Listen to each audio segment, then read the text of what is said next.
Malaysia और हिंदू धर्म का रिश्ता हजारों साल पुराना है। हम मलेशिया के मूल निवासियों को मुख्य धारा में लाने का एकमात्र श्रेय हिंदू धर्म को जाता है। मलेशिया से भारत के पुराने संबंधों की सच्चाई हिंदू धर्म ग्रंथों जैसे रामायण, रघुवंश तथा वायु पुराण से मिलती है। रामायण में स्वर्णद्वीप और वायु पुराण में मलयद्वीप के नाम से वर्तमान मलेशिया के क्षेत्र का उल्लेख किया गया है। अब चर्चा करते हैं पुरातात्विक साक्ष्यों की। प्रसिद्ध पुरातत्व विशेषज्ञ कैप्टन जेम्स ने सन 1840 में मलेशिया में की गई खुदाई के द्वारा बुजंग वैली सभ्यता का पता लगाया था। बड़े स्तर पर की गई खुदाई के द्वारा यह मानव सभ्यता लगभग 2500 साल पुरानी पाई गई। बुजंग वैली सभ्यता लगभग 450 वर्ग किलोमीटर में फैली हुई थी। खुदाई में यहाँ अब तक 50 से अधिक भारतीय शैली के हिंदू मंदिर मिल चुके हैं। कैप्टन जेम्स ने स्पष्ट माना है कि मलेशिया में 2500 साल पहले हिंदू राज्य था। उन्होंने मलेशिया को उस समय की हिंदू कॉलोनी कहा है। यह दक्षिण पूर्व एशिया की सबसे पुरानी मानव सभ्यता थी। बुजंग वैली म्यूजियम में इस सभ्यता के पुरातात्विक अवशेषों को देखने हर साल लाखों लोग आते हैं। वर्तमान मलेशिया को सन 1957 में ब्रिटिश राज से आज़ादी मिली थी। आज़ादी मिलते ही मलेशिया ने अपनी मूल संस्कृति को भुलाकर अपने देश को इस्लामिक देश घोषित कर दिया। आज मलेशिया के कानून के अनुसार कोई भी मलेशियाई नागरिक इस्लाम धर्म को छोड़कर अन्य धर्म ग्रहण नहीं कर सकता है, जबकि अन्य धर्म के व्यक्ति को इस्लाम धर्म अपनाने की खुली आज़ादी है। क्या पक्षपातपूर्ण कानून बनाए गए हैं संसार को इस्लामीकरण करने के। मलेशिया के इतिहास में हिंदू धर्म की जड़ों की विस्तार से चर्चा करते हैं। करीब पहली शताब्दी से ही भारतीय संस्कृति ने मलेशिया सहित दक्षिण पूर्व एशिया के देशों पर अपना प्रभाव डालना शुरू कर दिया था। यह क्षेत्र भी ग्रेटर भारत का हिस्सा बन चुके थे। सांस्कृतिक विस्तार के साथ यहाँ हिंदू राज्यों की स्थापना हुई।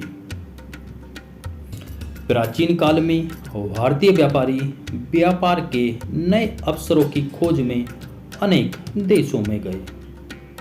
हमारे व्यापारी सोने की खोज में समुद्री रास्ते से दक्षिण पूर्व एशिया में पहुंचे। उनकी जावा, सुमात्रा तथा मलयद्वीपों की यात्राओं के वर्णन मिलते हैं। यही कारण है कि इन क्षेत्रों को प्राचीन काल में स्वर्णद्वीप कहा गया है। वास्तव में इन भारतीय व्यापारियों ने संस्कृति दूत की भूमिका निभाई थी। मलेशिया में चौथी और 5वीं शताब्दी के कई संस्कृत शिलालेख मिले हैं। इनमें सबसे महत्वपूर्ण लिंगोर के शिलालेख को माना जाता है।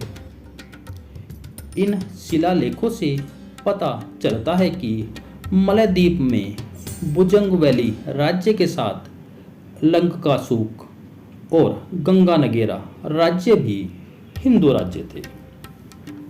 भारत के पल्लव राजाओं से इनके नियमित संबंध थे। मलेशिया में पाए गए शिलालेख 3वीं शताब्दी में शक्तिशाली भारतीय सम्राट समुद्रगुप्त की मलेशिया पर विजय और साम्राज्य विस्तार का उल्लेख करते हैं। महाराजा समुद्रगुप्त ने अपनी शक्तिशाली नौसेना के द्वारा मलेशिया पर कब्जा करके वहां हिंदू शासन स्थापित किया था। 7वीं से 13वीं शताब्दी तक मलेशिया के अधिकांश भूभाग पर सुमात्रा के श्रीविजय साम्राज्य का शासन था, परंतु शक्तिशाली दक्षिण भारतीय शासक राजेंद्र चोल ने 1025 ईस्वी में दक्षिण पूर्व एशिया पर अपनी नौसेना से आक्रमण करके कब्जा कर लिया था।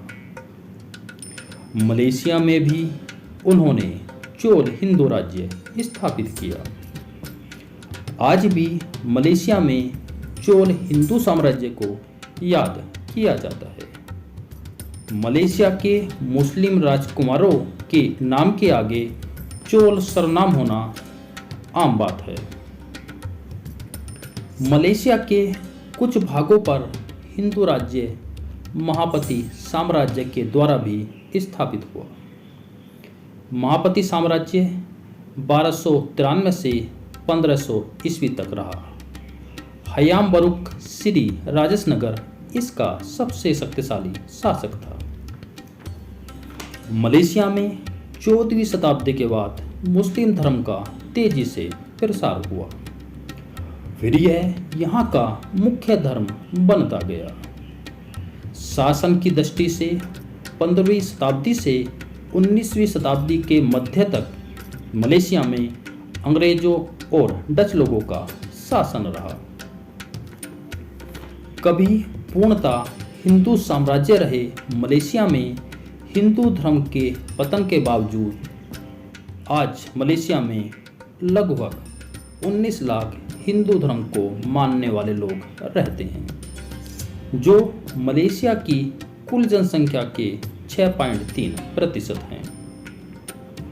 दक्षिण भारत से ऐतिहासिक संपर्क के कारण मलेशिया के अधिकांश हिंदू नागरिक दक्षिण भारतीय मूल के हैं, जो मुख्यतः भगवान शिव में आस्था रखते हैं। कुछ उत्तर भारतीय मूल के मलेशियाई हिंदू नागरिक भगवान विष्णु के उपासक हैं। मलेशिया में बड़ी संख्या में अत्यंत प्राचीन हिंदू मंदिर मिलते हैं। इनमें प्रमुख हैं बाटू गुफा मंदिर, श्री महामारीमन मंदिर, श्री पोयथा मूर्ति मंदिर, श्री अयनार मंदिर और श्री शक्ति देव स्थानम। मलेशियाई भाषा की मूल भाषा संस्कृत है। मलेशियाई भाषा में संस्कृत भाषा के कई शब्द मिलते हैं, जैसे स्वर्ग, दंड और मंत्री। मलेशिया में मनाए जाने वाले हिंदू त्योहारों में प्रमुख हैं दीपावली, थाईपुसम, पोंगल और नवरात्रि।